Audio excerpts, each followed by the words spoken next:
Sapaan Gembala, Senin 10 Agustus tahun 2020. Tema kita Kristen yang meng-Indonesia. Diambil dari Yeremia 29 ayatnya yang ke-7. Bhinneka Tunggal Ika. Berbeda-beda tetapi tetap satu jua. Sebuah semboyan dari negara Indonesia yang kita tahu terletak di pita dari burung Garuda. Sudah sejak dulu Indonesia hidup dalam keberagaman. Pada saat Sumpah Pemuda dicetuskan pertama kali, kita sudah dapat melihat berbagai keberagaman yang ada di Indonesia. Para pemuda memperjuangkan kemerdekaan Indonesia yang terdiri dari keberagaman. Dan orang Kristen pun juga telah memberikan sumbangsi yang nyata bagi kemajuan negara Indonesia ini. Contohnya adalah Johannes Leimena ataupun TB Simatupang.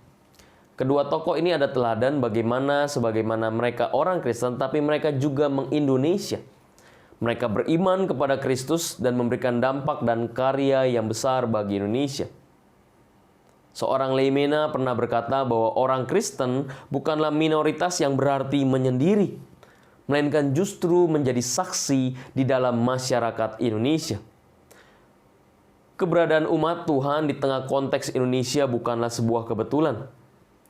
Kita sebagai orang Kristen tentu ada maksud dan tujuan dari Tuhan menempatkan kita di bumi Indonesia ini.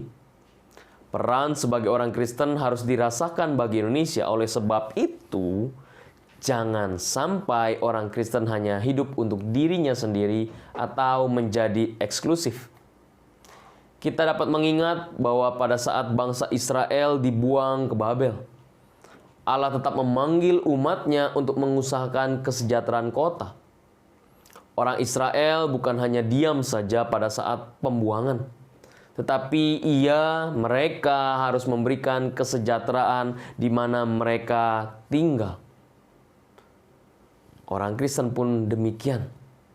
Memang orang Kristen bukan dalam konteks pembuangan, tetapi orang Kristen harus menyejahterakan kota di mana ia berada, di mana ia tinggal. Identitas orang Kristen harus dimaknai utuh.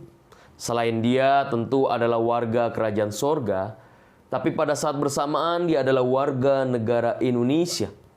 Dan kedua hal ini harus berjalan seiringan. Sebagaimana umat Tuhan, kita adalah umat Tuhan, tetapi kita harus tetap mencintai Indonesia.